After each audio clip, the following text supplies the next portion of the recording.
दोनों दावा कर रहे हैं, बीजेपी की सरकार दोनों दावा कर रहे हैं बीजेपी 40 क्रॉस कर सकती है। आपको लग रहा है ऐसा संभव है? नहीं, बिल्कुल। देखिए, ये जो दो एग्जिट पोल जो अभी बता रहे हैं, ये लगभग वही माहौल दिखा रहा था कि दिल्ली में परिवर्तन की माहौल जो हम लोग देख रहे थे, उसका कुछ ना कुछ बड़ा इंडिकेशन है ये।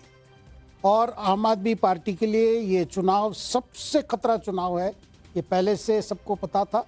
और जिस तरह केजरीवाल जी ने इस पूरे इलेक्शन को सारा जो बोझ अपने सर पर रख के जो चल रहे थे, उसका भी एक नतीजा। शेखर सर, आपका एग्जिट पोल क्या है? आपका अपना डेटा क्या है?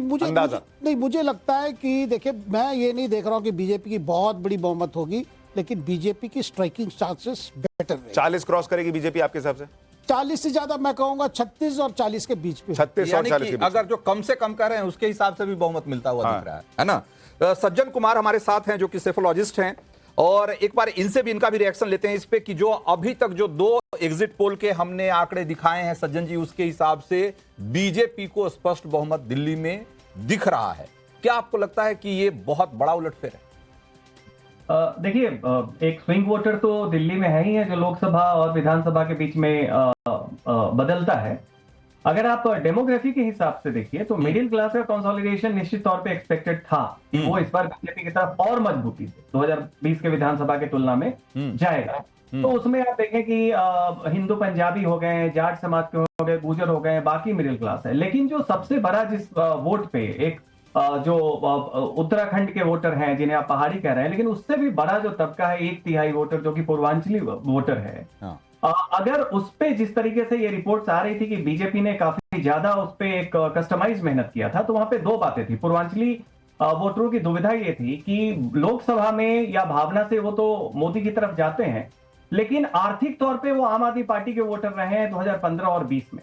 तो उस दुविधा में वो क्लियरिटी, वो एक पेंडुलम की तरफ थे कि किस तरफ जा रहे हैं। तो ये संभावना तभी हो सकती है जब मिडिल क्लास के अलावे एक पूर्वांचली वोटर का भी जो आर्थिक रूप से कमजोर है और अभी की सरकार की योजनाओं का लाभार्थी है, अगर उनमें बीजेपी की सांगठनिक जो एक इन्वेस्टमेंट है उसका असर हुआ है, तो बीजेपी। आपके हिसाब से ये एग्जिट पोल आपको लग रहा है इसी तरीके से 8 तारीख को रिजल्ट भी हो सकता है? आपका अपना एग्जिट पोल क्या है?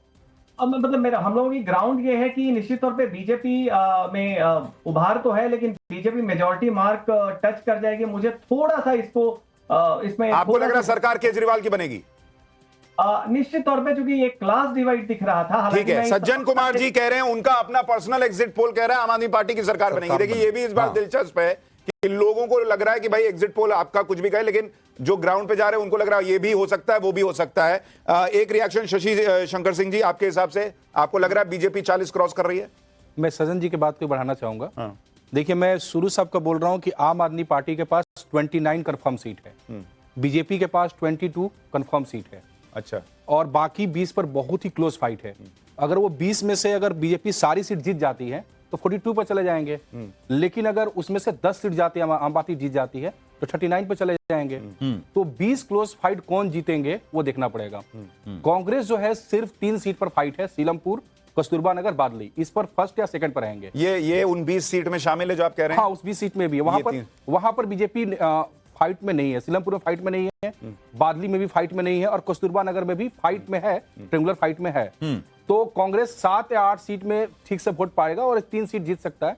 मेन क्या है कि जो एससी सीट है और मुस्लिम डोमिनेटेड जो सीट है, वो मुझे लग रहा है कि सिर्फ 2 सीट छोड़ दीजिए, मुस्तफाबाद बीजेपी जीतेगी, करावल नगर बीजेपी जीतेगी, ओखला में क्लोज फाइट है लेकिन आम आदमी पार्टी जीतेगी, बली मारन, आप मटिया महल देखिए, सीलमपुर देखिए, जितने भी चलिए, एक और एग्जिट पोल आ गया है, एक और एग्जिट पोल, तीसरा एग्जिट पोल पी मार्क का। वो क्या आंकड़े बता रहा है जरा आपको ये भी बता देते हैं। बीजेपी को 39 से 49 सीट मिलने का दावा है पी मार्क के एग्जिट पोल में। आम आदमी पार्टी को 21 से 31, कांग्रेस को 0 से 1, यानी बीजेपी की सीटें ऑलमोस्ट 50 तक पहुंच रही हैं।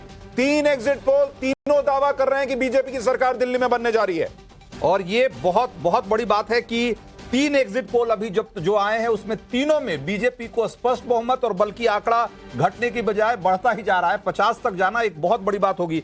आप जो कह रहे थे अभी शशि शंकर जी, और इसके पहले जो सज्जन कुमार कह रहे थे कि जो एक क्लास डिवाइड दिख रहा है ना, कि तो आपको लगता है कि ये जो बजट में मिडिल क्लास के लिए जो चीजें हुई, इसका आखिरी के कुछ दिनों में बड़ा असर हुआ। और अगर इसका असर होगा तो बीजेपी का जब वोट है हाँ। और कुछ लेट होगा, लेकिन जो आम आदमी पार्टी का जब वोट्स है हाँ। उस पर कोई प्रभाव नहीं होगा। कोई प्रभाव नहीं होगा। 12 लाख कौन कमाते हैं झुग्गी झोपड़ी में, आप देख लीजिए जाकर। ठीक बात है। हाँ। तो अगर उस हिसाब से अगर देखा जाए तो अगर उनकी 54% अगर उनका वोट परसेंट था तो उसमें तो बहुत ज्यादा गिरावट नहीं होनी चाहिए फिर। नहीं, देखिए आम आदमी पार्टी हमेशा जब विधानसभा में 52-53% होता है और बीजेपी आती 33 या 35, लेकिन इस बार आम आदमी पार्टी का वोट गिरेगा। ठीक है, आम आदमी पार्टी का वोट गिरेगा। जल्दी से एक रिएक्शन नेताओं का भी ले लें, क्योंकि 3 एग्जिट पोल तीनों बीजेपी की सरकार का दावा करते हुए, और चौथा एग्जिट पोल भी हमारे पास आ गया है, वो आपको अभी दिखाने वाला हूं। उससे पहले एक रिएक्शन ले लेते हैं। अंजलि राय जी, आम आदमी पार्टी की प्रवक्ता हमारे साथ हैं। अंजलि जी, 3 एग्जिट पोल, तीनों में बीजेपी की सरकार बनती दिख रही है। देखिए, पहली बात तो ये है कि आजकल तो ये जितने भी आते हैं आपके पोल के एग्जिट पोल के रिजल्ट, उसके ऊपर लोगों का विश्वास रहा नहीं। अभी हरियाणा और महाराष्ट्र में क्या एग्जिट पोल आए थे और क्या रिजल्ट आया, वो सबने देखा। दूसरी बात ये है कि हमारा वोटर हमेशा साइलेंट रहता है। खासतौर पे महिलाएं हमें वोट देती हैं, और महिलाएं अपने पतियों तक को नहीं बताती कि वो किसको वोट देने जा रही हैं। तो इसलिए आपको लगेगा कि हमें वोट कम पड़ नहीं, रहा है। लेकिन अंजलि जी, इसमें एक मेरा पॉइंट ये है कि जब इसके पहले 2020 में, 2015 में, सुशांत, अभी एक और एग्जिट पोल आ गया है। चलिए, बोलते हाँ, अंजलि जी को और भी इसी से जवाब ले लेंगे, इससे भी कि चाणक्य एग्जिट पोल जो आ गया है उसके हिसाब से जरा देखिए कि क्या सीटें मिल रही है बीजेपी को। 39 से 44, यानी कि अभी जो हमने दिखाया आपको उसके करीब करीब उसके उसी के आसपास ये भी दिख रहा है। 39 से 44 सीट बीजेपी को, और आम आदमी पार्टी को 25 से 28 सीटें मिलने का अनुमान है, और कांग्रेस को 2 से 3 सीटों का अनुमान है। यानी ये चाणक्य का एक भी एग्जिट पोल अभी तक नहीं आया है जो ये कहे कि केजरीवाल सत्ता में वापसी कर रहे हैं। एक भी एग्जिट पोल ऐसा नहीं आया है जो ये कहे कि बीजेपी 40 नहीं क्रॉस कर रही है। हाँ। और एक भी एग्जिट पोल अभी तक ऐसा नहीं आया है जो कहे कि कांग्रेस ने अभूतपूर्व उड़ान जो है वो दर्ज की है और वो 10 के पार जा रही है। तो मोटे तौर पर 4 एग्जिट पोल, चारों में दिल्ली में बीजेपी की सरकार बनने का दावा। अंजलि जी, मैं आपसे ये कह रहा था कि आप कह रही हैं आपके वोटर साइलेंट हैं, इसलिए एग्जिट पोल में वो नतीजा नहीं दिख रहा, लेकिन 20 में, 15 में जब एग्जिट पोल आ रहे थे तब आपके ही वोटर बोल रहे थे और लग रहा था कि आपकी सरकार बनेगी। इस बार क्यों अलग हो गया? देखिए, आपने अभी बताया था फौलादी, या क्या वो जो सट्टाबाज है उसने, हाँ फौलादी, वो 55 सीटें बता रहा था, लेकिन आई हमारी 62। हमेशा आप पिछले भी आप देखेंगे रिकॉर्ड्स जितने भी आए हैं। मैं आपको माफी के साथ रोक रहा हूं। एक और एग्जिट पोल, और इसमें तो और तूफानी आंकड़ा, पीपल पल्स एग्जिट पोल कह रहा है कि बीजेपी को 51 से 60 सीट दिल्ली में मिल सकती है, 51 से 60।